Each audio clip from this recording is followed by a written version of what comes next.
Right.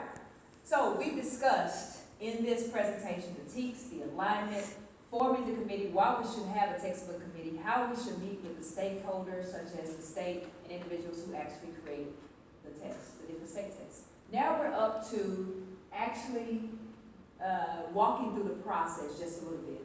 Can you tell me, you have a copy of your TEKS, give an example of one TEK.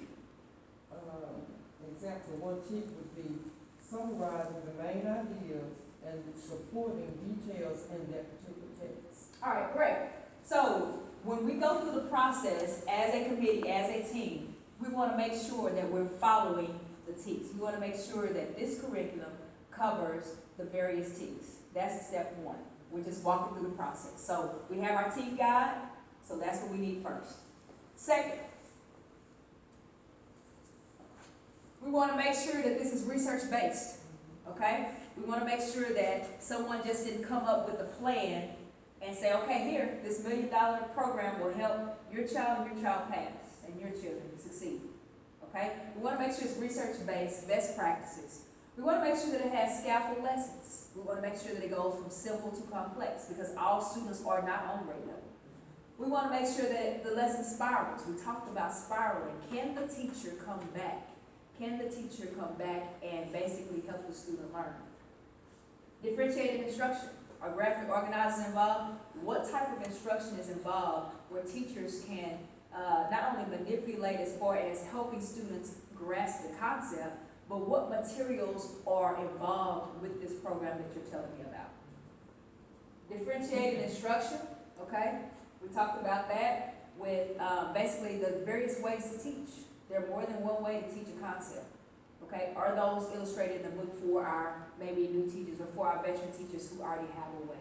Are there multiple ways that will work for this student's classroom? TEKS based. Of course, each curriculum, we want to make sure that when we're analyzing, it's TEKS based. It's not just some type of book that has other standards from another state or standards that we've made up. Assessment based. Anytime we purchase curriculum, we need to make sure that there's an assessment that is congruent, that is parallel to that particular curriculum. And also a pacing guide. You know, when you run track, you want to know your pace, you want to know your time, you want to know how you can beat your opponent. Okay? Pacing guide is very much needed. Okay? Whether the committee creates it or whether you have some input from the state on what students should know. And that's through the TEKS. But you have to keep in mind that all students do not come to you understanding the same concept and on the same curriculum. Okay? So our first process was what? Make sure we have the TEKS. Our second process is making sure what? The thought process. Right, thought process. So this is our thought process as we go through this process. We're almost finished. All right, next. Okay, there always has to be a why. Why are we sitting here? Why did you take out time in your busy schedule to come to a textbook planning committee session? Well, we want to make sure with this particular, any program, right? Here's the Texas Curriculum Management Program property. Well, it's approved and aligned by the State Board of Education. And what else does it have? Has parent area, common language structure, that it is aligned, written, talk-tested curriculum. All right, it's very important. I want you to pay attention to some very important words. First of all, approved by the State Board of Education. That's number one. Parent area. Many curriculums may not have parent areas. This one does. And we need our parents involved. Common language structure deals with vocabulary. Vocabulary is essential. When we talk about the English test, even about the math and social studies, students have to understand vocabulary. They have to learn the language, the lingo. They have to understand what the words mean. Common language structure, alignment, written, taught, tested curriculum. We don't want to just have curriculum where we just teach it every day that's never tested. Okay? We want curriculum that's actually aligned to the test and help students become better. We don't want just remote memorization. Remember this and you'll pass. No, we want to make sure that this is meaningful curriculum that's going to help students be able to read, write, learn effectively, whether it's math, social studies, science, English. So we have our TEKS, we have our what? We have our thought process. And we have our what? Texas Curriculum Management Program process. Right, so would you select this one Yes. if you was on the committee? Yes, I would. Okay, would you select it if you was on the committee? Would you select, would you select that program if you was on? Yeah. All right. Step 2, data is connected to student learners. Data is important because it drives what students know and what they need to know. Okay? We deal with all types of learners. We have gifted learners, ELL learners, unique learners. We have students who need motivation. Those are the type of learners that we serve each and every day. Okay? When we are looking at this particular curriculum, okay, the Texas curriculum, would you say that it caters to our gifted ELL unique learners and students who need motivation? Yeah, say that. Yes. Right, because it has that parent component, it has the TEKS, it has the curriculum that is going to be tested, okay? With that program, they have the rigor rates, they have advancement, they also have visuals, and they have different pacing scales with interventions so that those students who may not grasp it. Now, students who need motivation.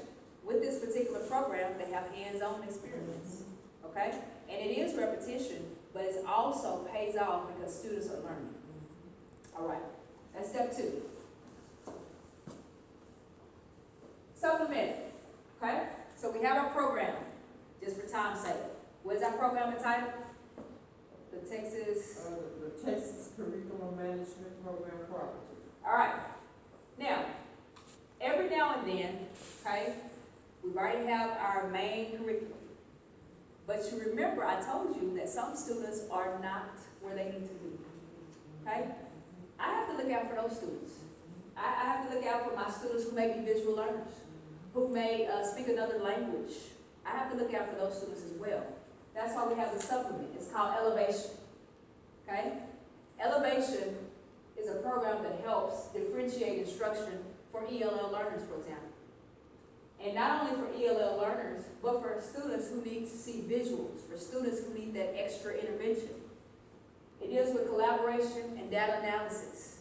And it provides data to for each one of those students so that we'll know what they need when we look at our program. And I just wrote the website down for you. When you get home, you can look it up. But this is basically to help students, our ELL learners and our learners who may need those visuals. Okay? Not only do we have English language learners, but we have gifted learners. This particular website, with our curriculum, we can go to the website, and there's a demonstration of various projects for free that can be incorporated in the lesson. Okay? And so that's the beauty of this program, this Texas Management System, is that we can also add supplementary material for those students who may be a little bit above or gifted. Then, not only do we serve gifted students, but we serve unique learners, okay? This particular website is great. It has the house bill, okay? It also has various activities for unique learners. It has different, like graphic organizers. It has different visuals. It has different steps that they can follow in order to be able to understand the material. So this is a great free website, and teachers can also have binders. They can create binders and have these binders with that curriculum and just put it in their lesson plans. And when you come to my next session, I will teach you how to incorporate these particular activities into your lesson. All right, next. Pacing guide. I told you about running track. I think about running track. Pacing guide basically indicates what should be taught, spiral the lessons, and assessment should be built upon the pacing guide. Okay? What should students know within the first 6 weeks of school? What should they know within the second 6 weeks, third 6 weeks, fourth, fifth, sixth? What should they know in the summer? It's very important. This is a key. It's very important that as administrators and teachers and superintendents, that you understand that in the summertime, there needs to be some type of curriculum, whether it's online, and we'll talk about that in my next session, whether it's online or whether it's just on the website. There needs to be some kind of way where students can get on and actually continue learning throughout the summer. Because each student doesn't attend tutorials, and each student doesn't always come to the library. Okay, so we need that continuous learning. All right, let's see what else we have here. Checklist. So we have our TEKS. We have our curriculum, which is the Texas Curriculum Management Program property. We have all learners covered, our GT, ELL, unique learners. We have our instruction and pacing guide. I'm going to show you a visual of a pacing guide. Okay? This is a pacing guide that I just took off the internet, 2013, 2014.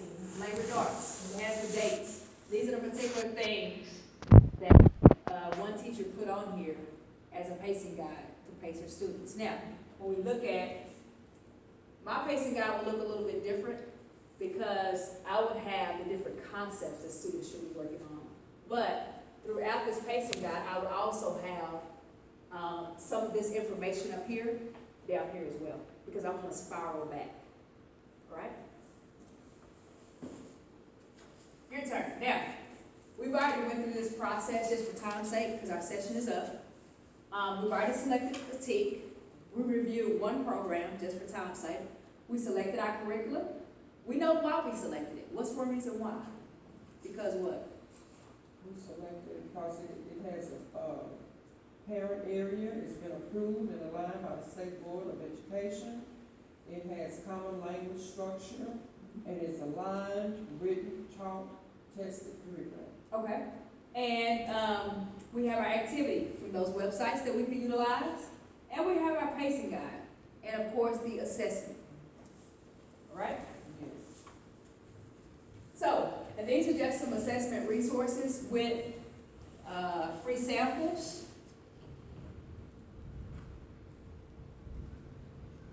All right?